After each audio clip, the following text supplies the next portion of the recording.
Bonjour à toutes et tous, soyez les bienvenus dans le 11e épisode de cette série consacrée à l'histoire du handicap et de ses représentations. Cette vidéo vient clore le chapitre qui, depuis le 6e opus, s'intéressait à la compréhension scientifique des maladies au fil des siècles, et refermer le diptyque traçant une brève histoire de la psychiatrie et des troubles psy. Le précédent volet a été l'occasion d'un parcours des nombreuses tentatives d'explication des retards cognitifs ou encore de la maladie mentale. C'est malade! Restons, pour cet épisode encore, dans ce domaine en nous penchant sur les lieux qui ont accueilli les personnes concernées depuis l'Antiquité. Puis, sur une évocation de l'évolution des soins, avec un regard sur les questions que pose aujourd'hui le traitement des troubles psy ou encore leur place dans la société.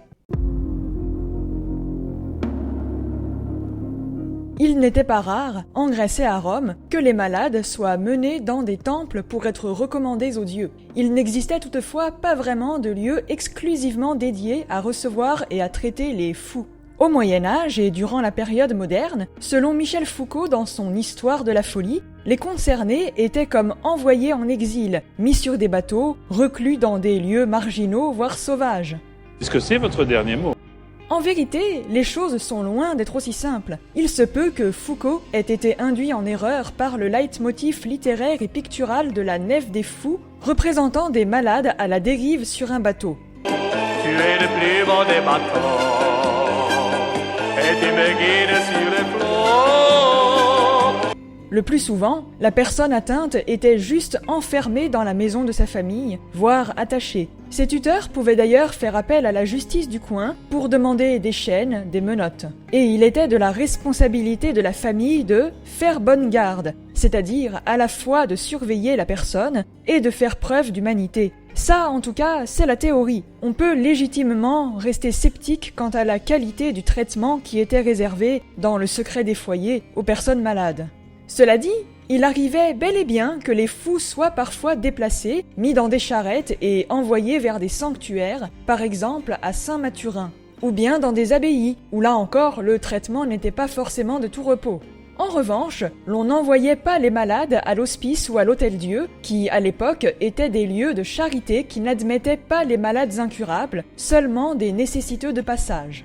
Avec la fin du Moyen-Âge, puis le XVIe siècle, un intérêt se fait sentir chez les intellectuels pour le motif de la folie. On aura l'occasion de parler en détail, dans un prochain épisode, de la pratique du fou du roi, de la possession de bouffons par les nobles, ou encore de la fête des fous.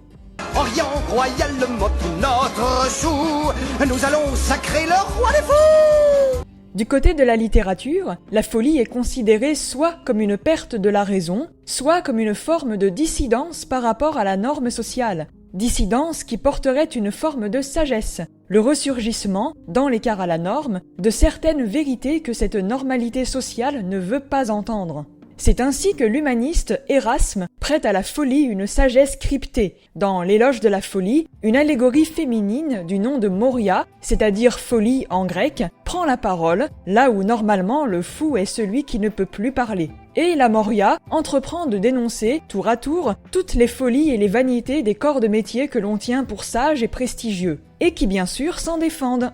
Je ne suis point malade ni foldingo! Dans la même veine, l'hôpital des fous incurables de Tommaso Garzoni et la nef des fous de Sébastien Brandt dressent des catalogues, des défilés de fous ayant une vertu pédagogique.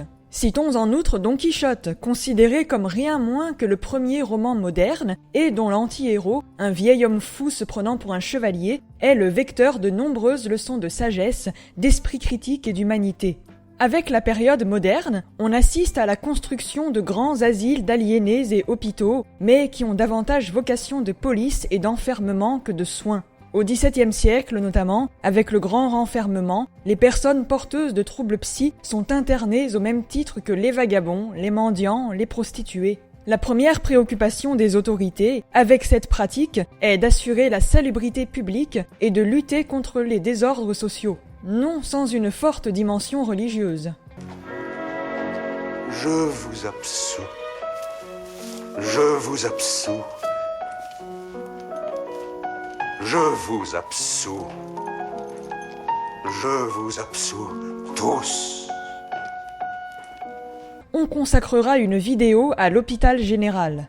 En 1838, la loi Esquirol est la première à garantir un minimum de droits aux personnes atteintes de troubles psy et qui sont enfermées. Elle réglemente les asiles et le statut des enfermés. L'asile public devient le nouveau lieu de rassemblement des malades psy et il entend devenir un espace de soins bien davantage que de coercition. Dès 1860, cependant, des voix s'insurgent contre l'institution asilaire. Est-ce vraiment un bon lieu pour traiter les troubles psy ? Ne faudrait-il pas plutôt pratiquer l'asile à ciel ouvert ou non restreint avec une relative liberté ? Vers 1880, un autre sujet émerge. Faut-il traiter les malades psy dans l'institution spécifique qu'est l'asile ou bien à l'hôpital ? Dans un cas comme dans l'autre, cependant, les conditions sont brutales. Les lits sont des sortes de cabanons ou bien ils sont pourvus d'attaches quand on ne met pas tout simplement les camisoles. Un premier entre-deux consiste à traiter les concernés à l'hôpital et à les orienter vers l'asile si vraiment les soins sont impossibles. Les psychiatres, en effet, ne veulent avoir en asile que les patients les plus sévères et ils plaident pour irriguer toute la société d'une connaissance des troubles psy afin de les prévenir, de les traiter lorsqu'on les repère à temps. Les choses s'accélèrent après la Seconde Guerre mondiale. Il faut dire qu'avec le retour des rescapés des camps de concentration, des rapprochements ont émergé entre les conditions asilaires et l'horreur des camps. Du reste, rien qu'en France, 40 000 personnes sont mortes dans les asiles pendant l'occupation, ainsi que décrit dans le 8e épisode de cette série. Mais déjà dans les années 30, certains psys prennent conscience que soigner les patients implique de d'abord soigner l'hôpital, en combattant la hiérarchie et le corporatisme au sein des institutions, en permettant à chacun de s'exprimer, en apprenant le respect, en soulignant que les patients doivent pouvoir prendre la parole. Autant de problématiques encore d'actualité et abordées par exemple dans le documentaire « Nous, les intranquilles ». Le film suit les patients du centre psychothérapeutique Artaud. Il raconte la maladie, la thérapie, les lieux et les intervenants s'amusent des clichés liés aux troubles psy. Dans les années 60, Lucien Bonafé et d'autres psychiatres désaliénistes réforment le domaine de la santé mentale. L'hospitalisation devrait n'être que la solution d'ultime recours pour les malades chroniques. L'idée phare, c'est le soin de secteur, c'est-à-dire suivre les concernés au plus proche de leur lieu de vie. C'est grâce à ce courant de pensée que, de nos jours, les dispositifs consistent à réduire au maximum la durée des hospitalisations en milieu fermé. En revanche, des réseaux de proximité assurent le suivi, centres médico-psychologiques, présence de psy dans les écoles ou au travail, services sociaux, sans oublier les démarches de prévention de la souffrance psychologique. Néanmoins, un tel réseau est loin d'être uniforme d'un endroit à l'autre du pays en raison des écarts de moyens alloués. C'est d'ailleurs bien cette question des moyens qui, depuis des décennies, est alarmante. À devoir économiser des bouts de chandelle, on se retrouve par exemple avec des CMP de retour à l'intérieur de l'hôpital, alors que le projet était justement de désenclaver les soins psy et l'hôpital. Et dans le même temps, on ferme des lits, des services, alors que certains patients expriment parfois un réel besoin d'aller à l'hôpital psychiatrique, par exemple quand les tentatives de vie en appartement autonome s'avèrent infructueuses ou prématurées. L'autre grave problème est celui des sous-effectifs. Il devient criant lorsque font scandale des situations où des patients sont mis en contention ou enfermés parce qu'il n'y avait pas assez de personnel pour s'occuper d'eux correctement. La psychiatrie est actuellement le parent pauvre de l'hôpital public. D'ailleurs, dans les cas les plus graves, le parcours des personnes porteuses de troubles psy consiste en des allers-retours entre l'hôpital psy, la rue et parfois la prison. Il arrive en effet, situation lunaire, que des personnes atteintes de troubles majeurs se retrouvent en cabane, leurs troubles n'ayant pas été suffisamment bien évalués pendant le procès. On en vient alors au cas absurde où certains malades trouvent des soins en prison. Le documentaire Un monde sans fou analyse ces cas de malades graves qui, faute d'avoir trouvé une prise en charge adéquate dans un service public en crise, peuvent recevoir des traitements derrière les barreaux. La pripri, la zonzon, vive la prison. Pour punir les méchants, c'est la meilleure solution. En pripri, en zonzon.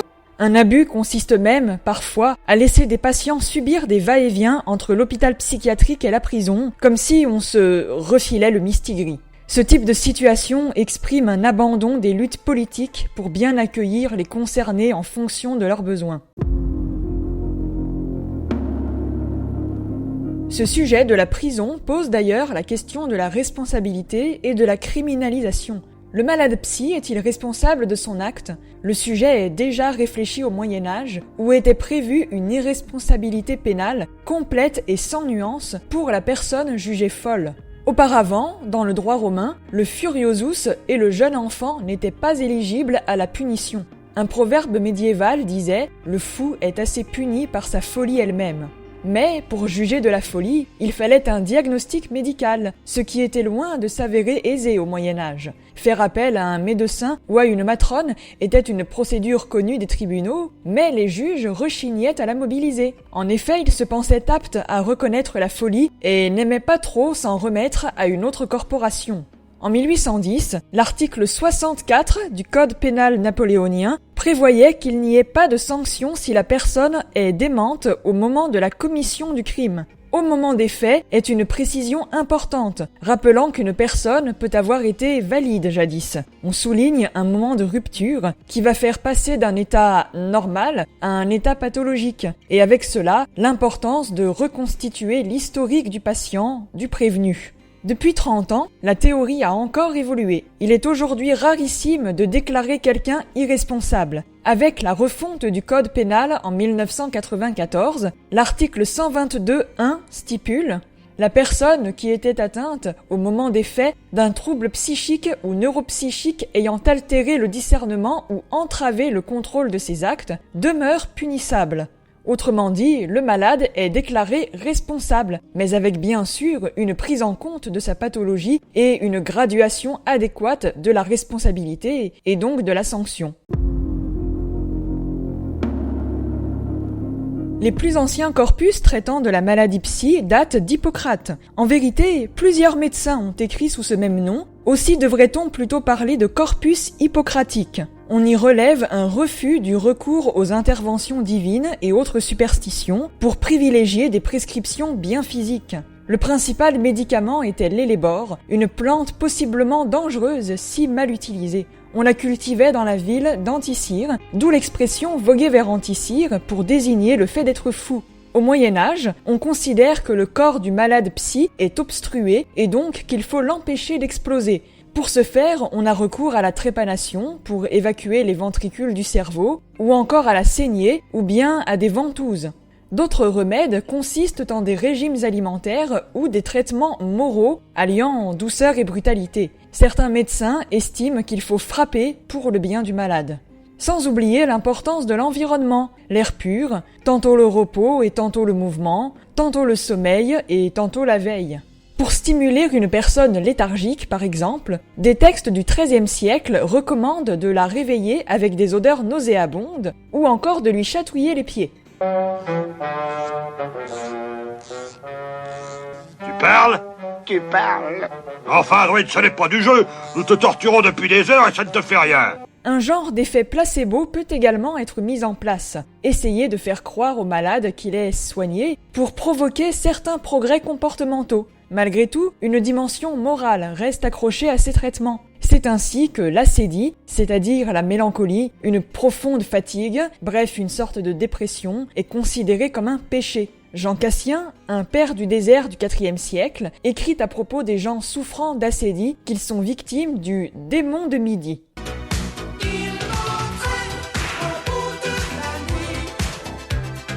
Malheureusement, à la fin du XIXe siècle, tout un courant de pensée estime que la personne atteinte de troubles psy est incurable et qu'il faut donc l'enfermer en asile. Dans les années 30 et 40, les concernés sont même éliminés, par exemple avec l'action T4. Le psychiatre allemand Emil Kraepelin, qui par ailleurs est à l'origine de nombreux progrès dans la connaissance des maladies, notamment la théorisation de la maladie d'Alzheimer avec son collègue Alois Alzheimer, a soutenu l'eugénisme. Il estimait que l'État-providence et certains suivis apportés aux malades incurables nuisaient à la lutte pour la survie biologique du peuple allemand ainsi qu'à la sélection naturelle, ou du moins ce qu'il comprenait des travaux de Darwin. Cependant, en parallèle, la volonté de soigner et de progresser existe bel et bien. Au tournant du XXe siècle, la thérapeutique de la folie est renouvelée par des pratiques très intrusives sur le corps de l'individu comme les électrochocs mis en œuvre juste avant la Seconde Guerre mondiale. Mais surtout, les médicaments sont la grande révolution du XXe siècle, une révolution biologique, car les molécules s'avèrent avoir un effet considérable sur la maladie. Des thérapies biologiques sont découvertes dès les années 20. On recherche des effets globaux sur la chimie de la personne, en tentant par exemple de traiter par induction d'états fiévreux ou par plongée dans une sorte de coma grâce à des substances très variées. En 1957, le psychiatre Jean Delay et son assistant Pierre Deniker dressent une classification des substances psychotropes qui sera validée en congrès de psychiatrie en 1961. Neuroleptiques, antipsychotiques, antidépresseurs, anxiolytiques, régulateurs d'humeur sont autant de classes de médicaments pour telle ou telle classe de patients. Arrive donc un nouvel acteur dans la thérapeutique, les labos. En effet, l'industrie a une conséquence directe sur la pratique clinique, puisque le thérapeute n'est pas en capacité de fabriquer ces médicaments. Ils doivent coopérer pour les définir, pour évaluer leurs effets ainsi que les balances bénéfices-risques. C'est au début des années 60 que commence à s'installer lentement l'usage des neuroleptiques. Certains psys, comme Henry Hay, s'interrogent sur ces médocs. Nous avons d'ailleurs toujours la notion de camisole chimique pour décrire une dérive à laquelle il ne faut pas céder, à savoir n'utiliser que les médicaments, voire en abuser pour tenir les patients abrutis, comme on le voit dans Vol au-dessus d'un nid de coucou par exemple. Votre médicament, Qu'est-ce qu'il y a dans cette saloperie? ce sont des pilules, ça vous soignera. Peut-être, mais moi je suis le genre de type qui n'aime pas avaler sans savoir ce que c'est. Ne vous alarmez pas, monsieur McMurphy. Je ne m'alarme pas du tout, Miss Bilbo. La seule chose, c'est que je refuse qu'on me fasse le coup du marchand de sable pour Popol. Un écueil consisterait d'ailleurs à dire que l'hôpital et le soin ont été transformés par les neuroleptiques. Bien sûr, ces traitements sont salutaires, mais en vérité, l'hôpital et le soin ont été transformés par les neuroleptiques là où les conditions de vie des malades n'avaient pas été pensées préalablement. Car ce sont elles qui restent le principal facteur de thérapie.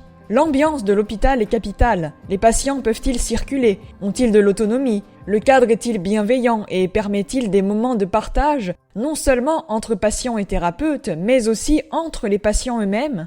Pour conclure, aucune technique de soin seule n'est la panacée, tant la prise en compte du vécu de chaque patient est capitale. Souvent, plusieurs techniques de soins se conjuguent. Du reste, dans les années 1970, des congrès mettent en avant le nécessaire empowerment des concernés. Dans les milieux de la recherche anglophone, ce terme d'empowerment signifie littéralement renforcer ou acquérir du pouvoir. Il est utilisé dans des champs divers comme les services sociaux, la psychologie sociale ou encore la santé publique. L'idée phare est de mettre le maximum de choses en œuvre, en amont et tout au long d'un suivi, pour que le patient soit bien informé et puisse être autonome et maître de son parcours. En outre, si le soin a une dimension clinique, il doit également avoir un volet sensible aux droits humains. Le hic, c'est que parfois, ce deuxième volet entre en contradiction avec l'aspect clinique. Par exemple, certains patients vont tellement mal qu'il faut les retenir en chambre ou leur retirer leur téléphone, faute de quoi ils ne dormiraient jamais et passeraient toute leur nuit à regarder des vidéos. Aux nuits d'insomnie, mon regard devient lourd, comme un fou qui se perd au cœur d'Internet. Mais c'est entraver le droit à communiquer, le droit de circulation, etc. Le travail est permanent, donc, pour trouver un juste équilibre entre la privation nécessaire et ce à quoi les patients ont droit. Pour respecter aussi la personnalité du patient, accueillir et respecter ces écarts à la norme, tant qu'ils ne sont pas dangereux ni pour lui ni pour son entourage. Autant dire un travail immensément complexe et qui, du reste, évolue avec la situation de la personne concernée. En effet, certains troubles psy sont là dès la naissance, d'autres apparaissent de façon brutale comme après un AVC, d'autres encore apparaissent progressivement comme avec la maladie d'Alzheimer, d'autres au contraire peuvent se tasser avec le temps. La prise en compte des besoins et de leur évolution constitue un enjeu sociétal à assurer en permanence. C'est là-dessus que s'achève ce tableau très général de l'histoire des troubles psy et de leur thérapeutique. Avec le prochain épisode, on ouvrira un troisième volet de vidéo, regardant à présent concrètement ce qu'on peut savoir de la vie quotidienne des personnes malades et handies dans le temps. En avons-nous des traces, matérielles ou encore dans les textes de loi ? Je vous remercie pour votre attention. Vos commentaires et précisions sont les bienvenus. N'hésitez pas en outre à partager et liker cette série. Portez-vous bien. Ciao!